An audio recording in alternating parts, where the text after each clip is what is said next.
What's going on, everybody? Welcome back to your everyday hitting course. Adam here with Champion Builder, and we are going to jump into the thick of our drills in this section.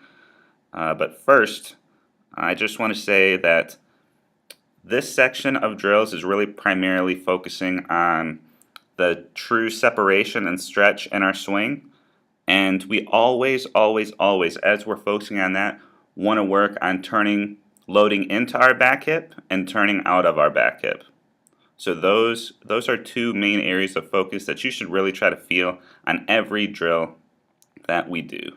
Now these drills are movement patterning drills, and I'm sure we've talked about that before, but they're to get our body in a position to have an efficient swing and to get our best swing off and to be able to adjust to different pitches and different speeds.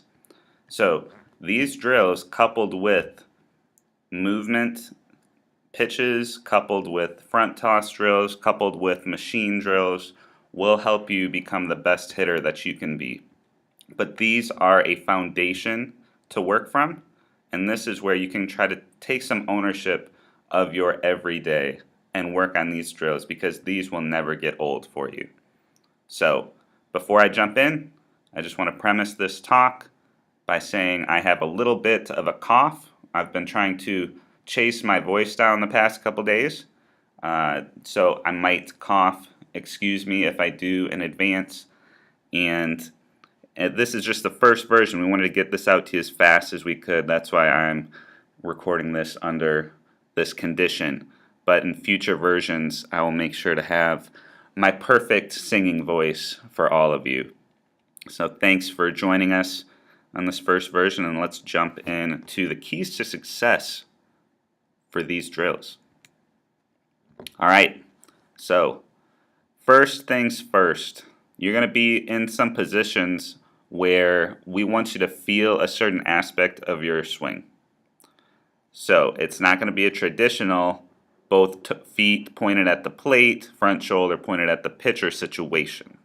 So you're going to have to allow yourself to feel weird, because on the edges of our ability, that is where true improvement happens. So we're going to push ourselves to those edges to feeling weird so that we can make good exponential improvements. Now, again, I talked about the stretch, our true separation. This is the stretch series where we really want to focus on turning that back hip and resisting that turn with our back shoulder. Our back shoulder muscles, our scap, our trap, okay? If we can pull back as we're turning that hip, that is where true bat speed, that's where big time bat speed comes from. People talk about separation being between your hands and your front foot. Well, you can do that and still be loose and slow. We need to create tension in our swing at the right moment, and that is when our back hip starts turning and we resist that turn with our back shoulder. All right, it's going to feel weird. You're going to get sore from doing that. But that's going to help you adjust to different speeds.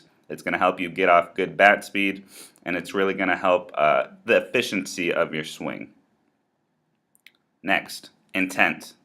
What we mean by intent, what we've talked about with intent, is swinging as hard as we can, 100% all the time, because that is the swing, that is the effort that is going to follow us into the box. And if we practice too much, a feel-good swing, a 50 or 60% of our effort swing, that's what we're going to do when we're facing good pitching. And that's not going to drive the ball all over the field. The goal when we hit is to hit it hard and to hit it far. So if we want to do those two things, we need to swing as hard as we can in practice so that becomes our regular swing. So let's start with that feeling in these drills here. All right. Last, we've talked about it before, but try to utilize different implements, different bat sizes, different bat weights, short bats, long bats, tennis rackets, wiffle ball bats, wooden bats, end load bats, knob load bats, because that will help our body feel what it's doing. It's really hard to focus our mind on what different body parts are doing in our swing while we're trying to hit a ball. So if we can utilize different implements, different things to swing, our body will feel what it's doing and organize itself to get the most efficient swing off possible. And you will feel what your body's doing when you pick up something heavier. Trust me. So with those, keep those keys in mind, and let's jump into our first drill. You've seen it before. You'll see it again. It's my favorite drill, the open stretch drill. So again, like you saw in the PVC pipe, your feet and hips are going to start at the pitcher, and then you're going to turn your upper half into its natural hitting position, and you're going to load around that back hip, that inside hip in this case, and you're going to pull back that back elbow and back shoulder to start to feel that tension. You're going to turn out of your hip, explode out of that hip, and then your upper half is going to follow. Try hitting through that inside back half of the ball and hitting it towards the top of the cage. You can do this drill off of toss, off a machine. It's a versatile drill that we're in that weird position, but it really helps us focus on creating that tension between our back hip and our back shoulder.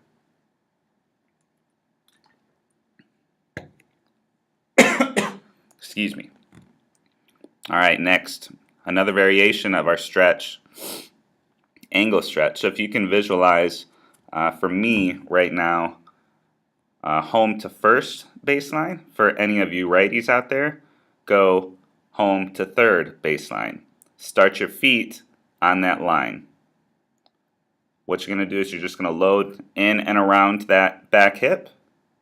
You're going to find that tension, back shoulder, back hip, and then turn out of that load. Trying to drive this ball again to the top of the cage, back of the cage, driving through the inside half.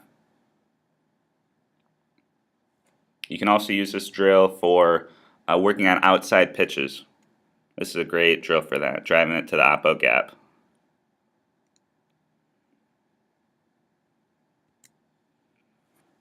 All right, another stretch, wide stretch. So you're getting into more of a traditional stance, but you're going to be wide with your feet.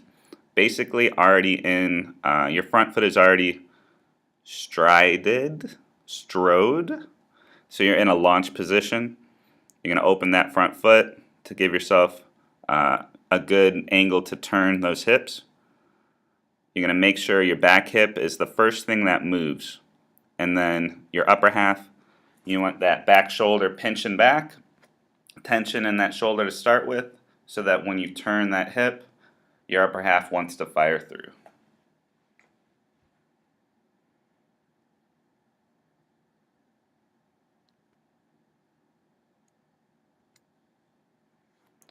Then last drill in this progression, this stretch series, is same positioning with your wide stretch as the drill before, but you're just going to flatten your barrel to about parallel with the ground if you can.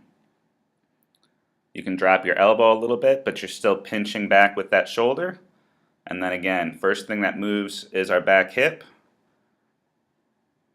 and that will bring our upper half behind if we have that good tension.